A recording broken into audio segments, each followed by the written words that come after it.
Thank you, Whitestone. The most vibrant, the most exciting, the largest Republican club from Buffalo to Brooklyn. And that's because of your hard work. They don't give you the recognition and attention you deserve. But on the 50,000 powerful watts of sound on WABC, I say it all the time. You want to know what it is to be a Republican? You come to the Whitestone Republican Club. I enjoyed the presentation of Steve from Civica because he's absolutely right. You know me, I'm a rebel. I'm not a traditionalist. I'm not a country club Republican. And you saw resistance today from my friend Scott Lebedo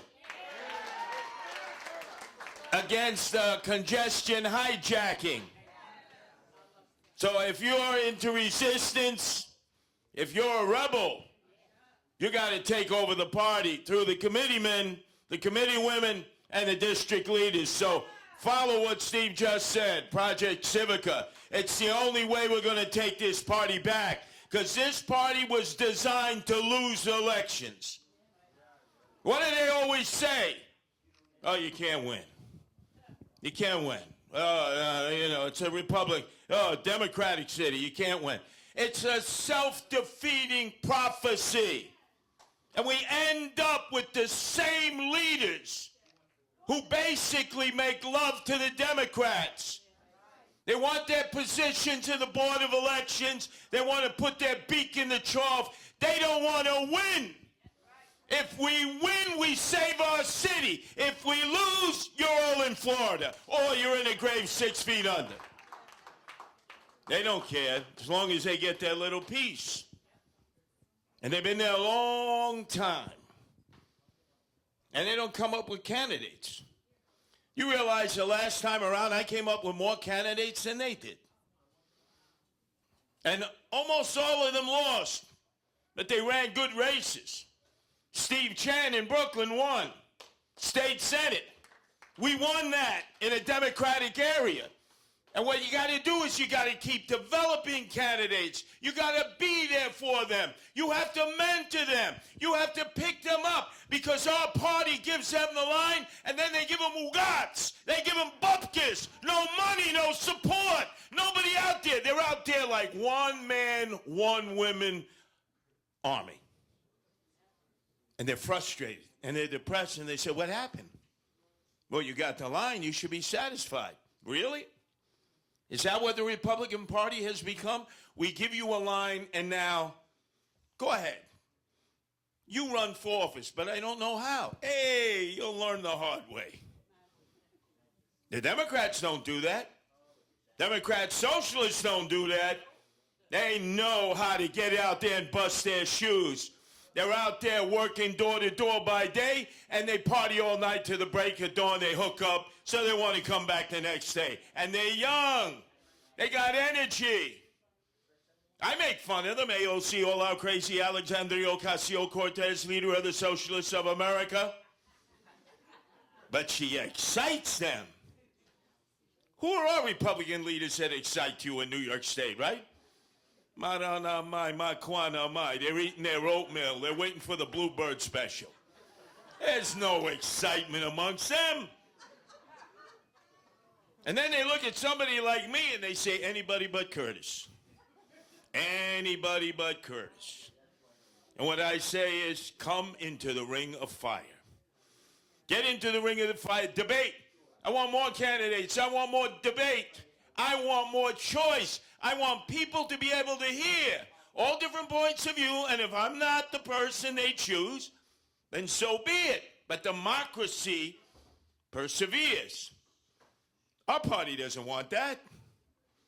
Our party goes out and they challenge your signatures. You bust your ass to go out there, especially during COVID, to get signatures, and it's our own party that challenges the signatures and knocks candidates off the ballot. Everybody should have an opportunity to run. This is America.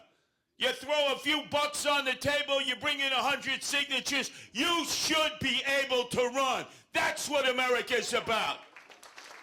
Why the hell should Vicky Palladino have to get 1,000 signatures and then they're going to scrutinize each signature? No other state demands that. We're so arcane in New York. And the Republicans, instead of resisting that as a minority party, oh, as long as we get our Board of Election people, as long as we get our patronage, as long as we get a little food in our belly, we put our beak in the trough, we get wine down the parking line, we're not going to fight. Let me tell you something. I'm a rebel. I'm part of the resistance. Have you ever known me to fold like a cheap camera and become a traditionalist? Absolutely not. And I'm certainly not going to do it at 70 years of age. Hell no. So what is our mission? Our mission is to make sure that we can survive in this city. They tell us every week, oh, crime is down. Makwanamai, crime is down. What do you think? We're all stunad? We're stupid. We're ubats. We're titched. They treat us like little children. Oh, no. Look at the stats. Crime is really down. It is your perception. Being said by somebody in a $5,000 customized suit, right? Who's paying for that suit, right? By the way, with 6 police officers armed wherever he goes until the break of dawn, then you have a new police commissioner, Jessica Tisch, and I know some of you, oh, Jessica, she's so nice. The only time she ever walked a beat was from the Met Museum to a townhouse next to Bloomberg and Spitzer. What beat did this woman ever walk? Hey, pass the Grey Poupon. Jeeves, can you summon me my stretch limo? Hey, how about taking the subway? Oh, no. That's for the little people. And then the other day, like Heckle and Jekyll, like Beavis and Butthead, I saw it next to the mayor saying exactly the same thing. In the last 2 years, according to my analytics, crime has been down in the subway.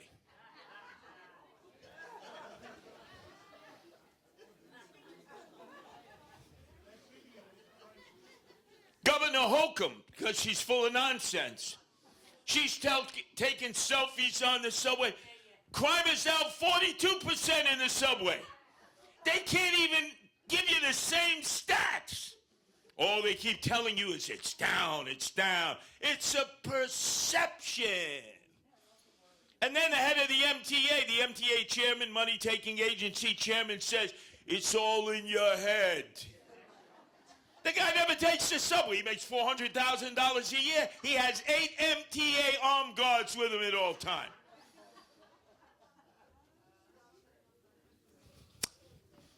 You know, they really think we're stupid. And they're banking on the fact that all of you, and this is Democrats and Republicans talking, because I've been on both sides, I've heard their conversations. Curtis, they won't remember what you said 5 seconds ago, 5 minutes ago, 5 days ago, 5 weeks ago, 5 months ago, 5 years ago. The people are sheep. They need a sheep herder. Well, guess what? I trust the people. I don't trust politicians. I trust the people. I do not trust politicians. You want my trust? Verify first. Then I'll trust you. The reverse of what President Ronald Reagan said. He said, trust and verify. I said, oh, excuse me, President Ronald Reagan, I want to verify first. Then you earn my trust. Oh, I should trust all Republicans. No. Oh, are you kidding? Why, they can't put their beak in the trough and get wine down the parking line like everybody else? It's a money grab. Politics for most people is a money grab. They go in, they're always crying poverty. I gave up a law career. I could have been making millions. And they all get out of office. Millionaires 10 times over. How did that happen? So now let's deal with the reality of what we're facing in 2025.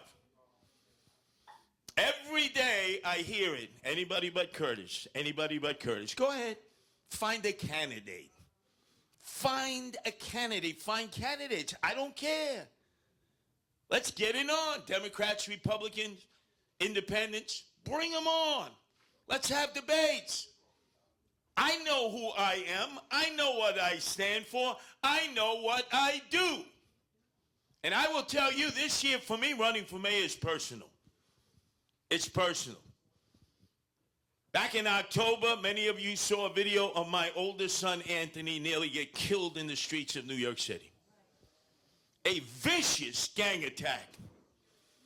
They call it now random attacks. What is this term, random attacks? It's an attack.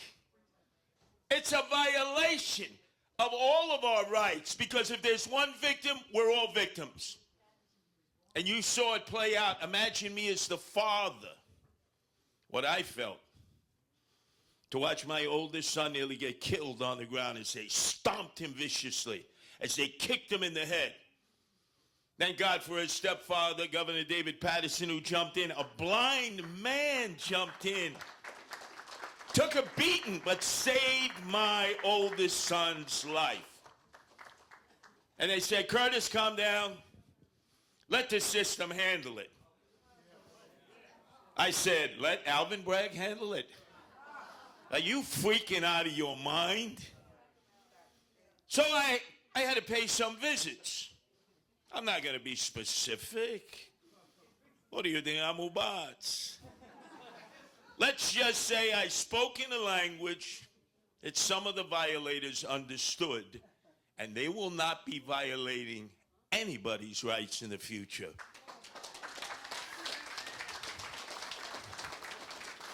They were convinced it's better to move out of town.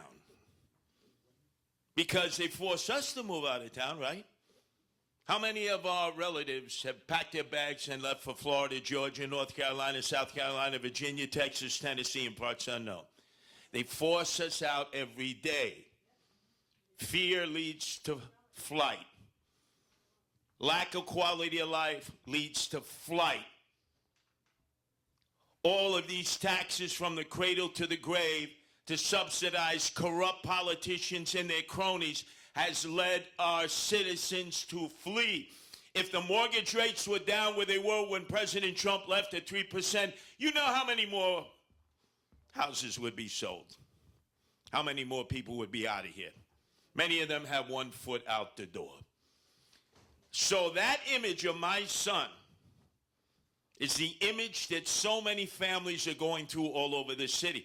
It just so happens people know my son. They know my son because of his stepfather, Governor David Paterson, and because of his biological father, Curtis Sliwa. But other people, nobody knows him. And then we come to December 22nd. A stain on our soul. 7:30 in the morning on the platform of Coney Island, Stillwell Avenue. The F train, a moving hotel of homeless people and emotionally disturbed people that we have forsaken. Our own Americans. We take care of illegal aliens, $5 billion last year. The swagger man with no plan. Now all of a sudden, he's auditioning to join MAGA. Oh, no, no, no, no. I'm going to kiss the president's ass because I need a pardon. He brought them here. He took our money. He put them in hotels. He gave them cell phones, iPhones. He gave them health insurance. He gave them culturally appropriated food. When they said, I'm not going to eat a bagel and a schmear in the morning. Oh, what should we give you? Con arroz habichuelas with a little chuleta on top? Who's going to pay for that? Us, the suckers. And then when we protested, and many of us got arrested, what did he call us? Racists and homophobes. Right, Governor Abbott? And now he wants to rock a MAGA cap. Make New York City great again to avoid going to jail, that crook. That thief who brought a bunch of bandits into City Hall and the police department and destroyed the city that we know. But then again, we have some Republicans, oh, he's learned the evil of his ways. Oh, no. I never forgive, and I never forget.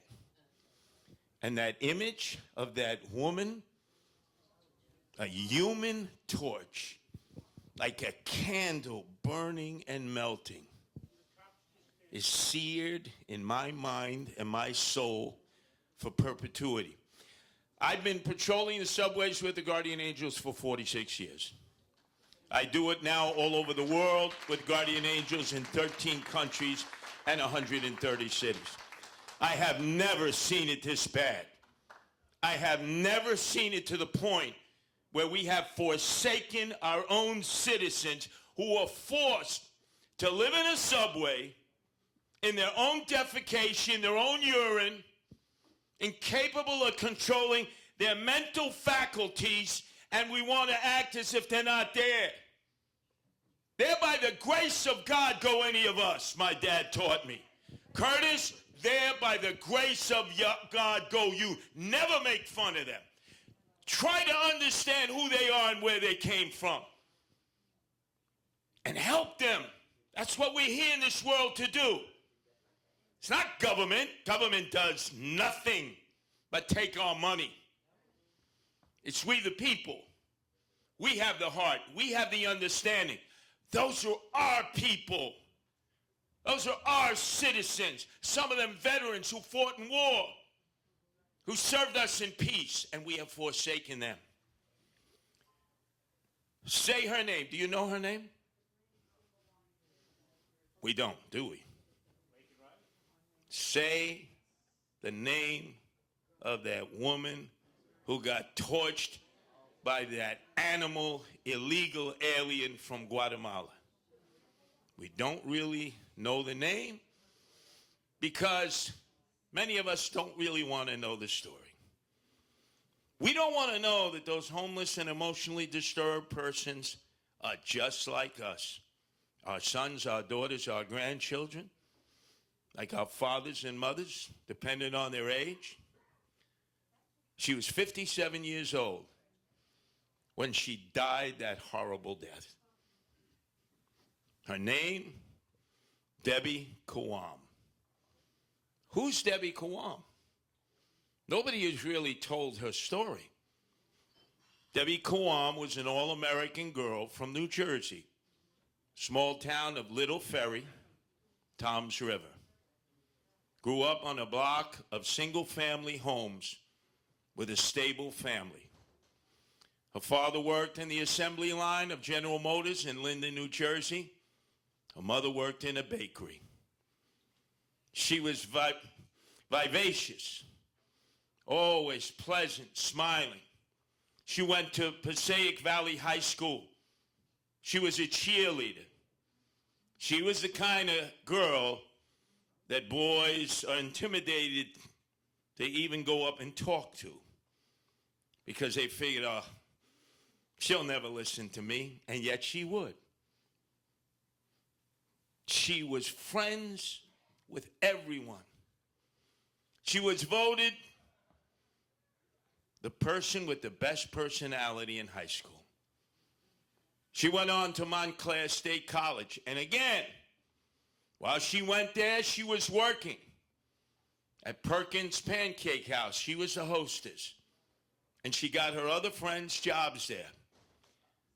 And then she went into the field of business and worked at Merck, the huge pharmaceutical company, which is huge in New Jersey.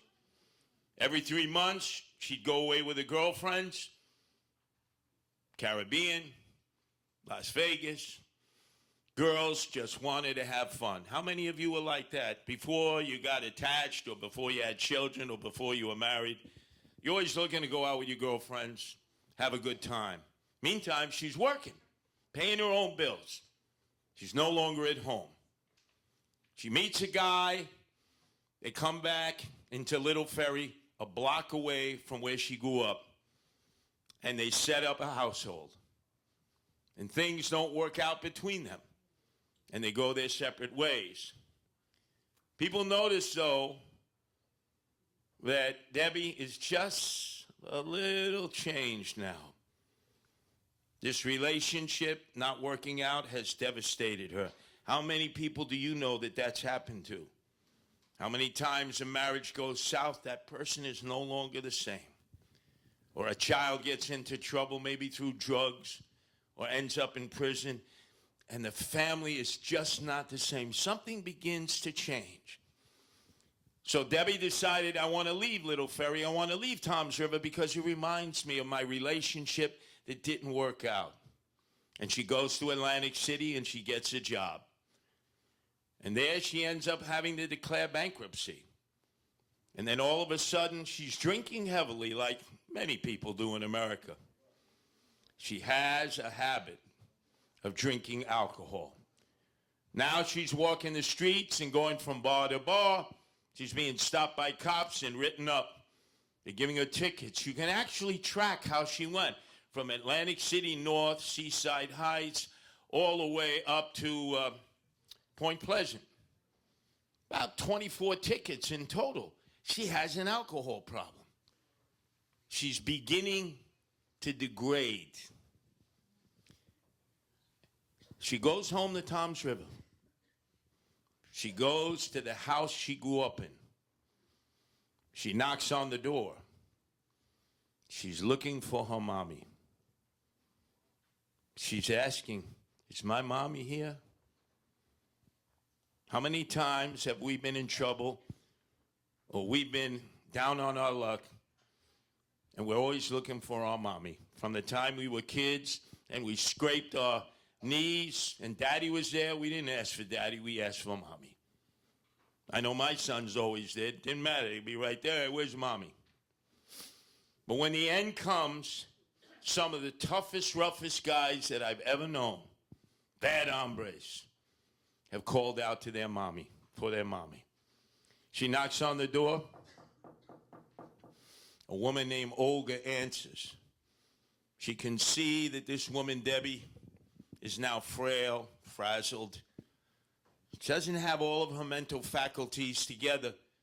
But Debbie is saying, is my mother here? Is my mother here? And Olga says, no, you must mean the people who just moved out 2 months ago. They sold us the house. Do you have a cell phone? We'll call them now. No, I don't have a cell phone. I want my mommy. Look, come on in. We'll call the realtor. I'm sure they know where your mother and father went. No, I need my mommy now. I need my mommy.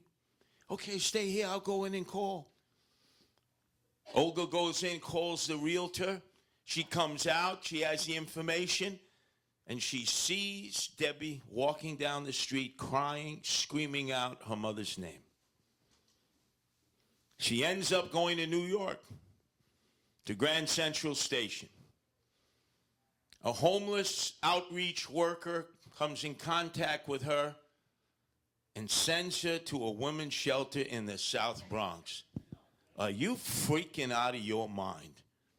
This is a woman from Leave It to Beaverland, Father Knows Best, Little House on the Prairie. She's not an urban girl. To go to the South Bronx, to any shelter, men or women, or a mica shelter for the emotionally disturbed, is to crawl into the belly of the beast. You walk in there, they beat you up, they take everything you got. It's Darwinian, survival of the fittest. Shame on those social workers. You send her to the South Bronx? Are you out of your mind? And within 1 day, she leaves. She has nothing left. They took everything. And where does she go? The subway. And she finds the homeless hotel with other men and women like herself. Did you ever see that TV program when we were growing up, The Naked City? And they say there are 1,000 stories in the Naked City. And Debbie's was one of them. For days, she was riding around. She now had a walker because she could barely walk with some plastic bags attached to it. She was 57. She looked 67. She was aging. She was laying there on the train, other homeless, emotionally disturbed persons in that F train. This illegal alien from Guatemala, who we kicked out once and came back, and then Eric Adams took good care of him, put him in a shelter in East New York, fed him, clothed him, bathed him, gave him everything he never had back in Guatemala. Who paid for it? Did Eric Adams pay for it? No, you paid for it. You, we. He was an uninvited guest. And instead of appreciating the fact that he could be in New York City in America, he took full advantage of that, this monster. He took a lighter. He lit her up as she was on fire. You saw the video. He took his jacket off. He fanned the flames of this woman as she was screaming in agony. What did the police do? They walked right past, as if she was a person of no consequence. They didn't even look into the car. What did her fellow citizens do, men and women? They did nothing except film it, hoping that it would be live at 5 on Channel 7 Eyewitness News. And then this monster, the pyromaniac that he was, sat on the bench right there and continued to watch her wither and die the most horrific death, getting a vicarious thrill out of it. There were witnesses. They never told the cops, that's him. And the cops, they said, that's it, everybody off the platform. They got rid of evidence, they got rid of witnesses, and they let this monster go. Thank God there were 3 high school students later on who looked at their Instagram. They had a photo of him. They stopped the train at 34th and Herald, and then the cops arrested him. Have we seen those 3 high school students? Have we honored them? No. No, they say, see something, say something, do something. These 3 young people that we should be putting on a pedestal, using as an example for others. But oh no, our politicians, they're not going to give anybody else the credit. It was great police work. You can't come into our city and commit this crime. I thought Eric Adams was going to be on the perp walk, you know, like he was with Luigi, you know, when they brought him in by the helicopter at the heliport. What a disgraziata. So the question is, how do we honor this woman who represents so many lost souls? Each one of them with their own unique story. Nobody knows homeless people and emotionally disturbed people better than me. I know them by their first name. I know their histories. They talk to me. They trust me. They trust the guardian angels. They almost don't trust anybody else. My mission in running for mayor is to help these poor souls who we have assigned to a moving hotel. It's a combination of Dante's Inferno, One Flew Over the Cuckoo's Nest, A Clockwork Orange, Jack Nicholson in The Shining. These are our own people. But to an illegal alien, oh, top shelf hotel, food, heat, clothing, whatever you want, because there are suckers who are going to pay your way, called the New York City taxpayers. We have been violated. And our Republicans have not stood up to this because they constantly act, as they are in this mayoral election. They say, Curtis, you can't win. It's a Democratic city. Don't you know Republicans can't win? How the hell are you not going to win if you don't go out and try? If you already say, we're going to lose. Because if we lose, the city loses, the state loses, and our country loses, because we end up with a one-party system. And we end up with the likes of Comrade Bill de Blasio, the part-time mayor, the dope from Park Slope, and his grifter wife, Charlene, who stole $1.5 billion that was supposed to go to care for the emotionally disturbed, a program called Thrive. If we had equal numbers of Republicans, we could have investigated them. We could have had state hearings, assembly hearings, and those fucking animals would have been in jail where they belong. There's no other way to describe it. Smoking their doobs every night in the back of Gracie Mansion doing puff, puff, pass. They took our money They said it was going to be for those who most desperately needed the emotionally disturbed. And what did they do? They stole it. And the other Democrats said, see no evil, speak no evil, hear no evil. Because they're our own. They won't eat their own babies. We must have a two-party system. We must give people an opportunity to interrogate those who would take our money from the most needy. These emotionally disturbed people, you know, most, even Republicans, they don't want to deal with that. You got Curtis, I really don't want to. You know, they're there because they want to be there. What the hell are you talking about? They're there because they want. What person in their right mind would want to live in a subway? Jordan Neely lived in a subway for 5 years smoking K2 and every day having delusions as a result of his schizophrenia. His family didn't seem to care about him then. The media tried to tell us, oh, look, he imitates Michael Jackson. Hey, what do you think, we're schmucks and putzes? That was 5 years ago.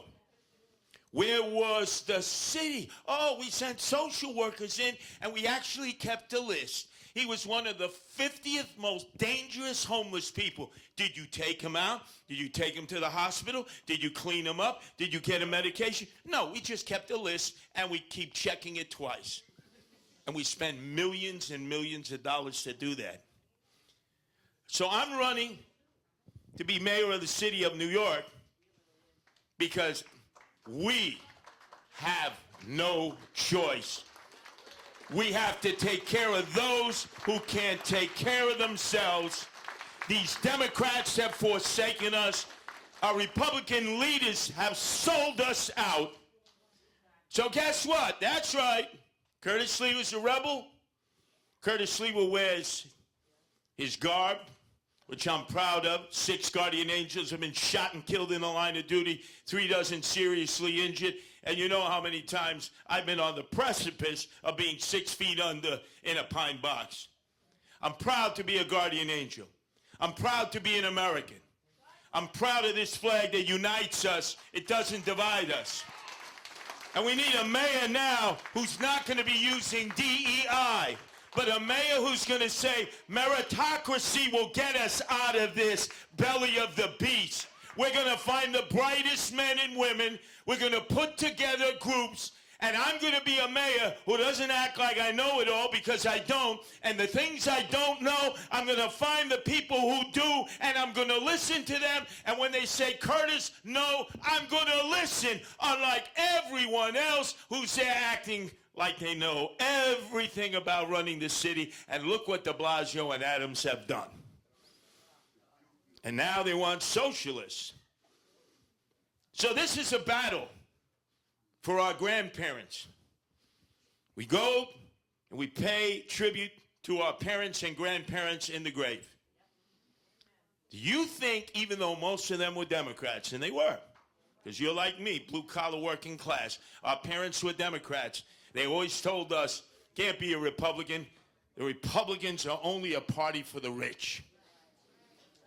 Democrats are the party of the blue-collar working class. My father, Chester, my mother, Francesca, drilled that into me. My grandfather, Fidel Bianchino, my grandmother, Nicoletta Bianchino, drilled that into me. You never, ever vote for a Republican. Well, guess what? These Democrats have forsaken our grandparents and parents. It's as if they have gone to their grave sites and they have desecrated the graves. It's not about being Democrat or Republican. It's about what is it that being an American is. And right now, being an American means being a Republican, because we are the party that talks about patriotism. We are the party that says we're going to raise our children to know what it is to be an American, and that you don't just always ask government to give us everything. You have to fend for yourself and take care of those who cannot take care of themselves. And it's the Republican Party that says law and order must be the rule of the land. Chaos will just spread anarchy.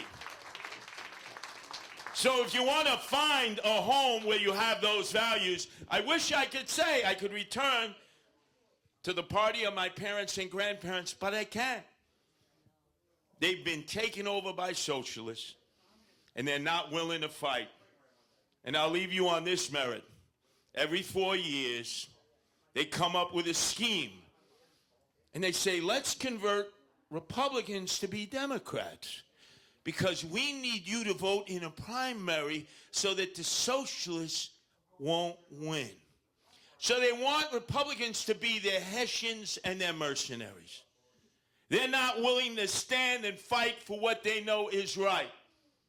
They know their party is being taken over by socialists. They're not Democrats, they're socialists. And they're not willing to stand and fight for their principles. But they want you to give up your identity, your love of country, your love of flag, your love of meritocracy, and temporarily become a Hessian and a mercenary to help them save their own party. Well, I say to them, a pox on all of you.